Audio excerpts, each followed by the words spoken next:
Nosso Deus, amado e querido Pai, ó Deus, em o nome santo do Senhor e Salvador Jesus Cristo, eu venho a Ti apresentar esses elementos ao Senhor.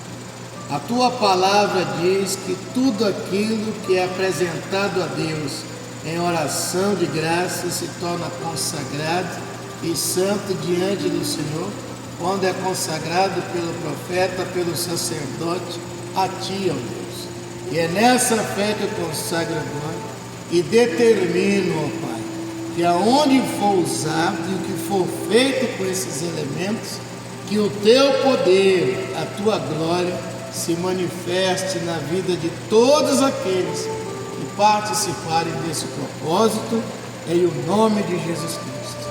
E assim eu consagro, crendo que vai dar tudo certo, em nome de Jesus.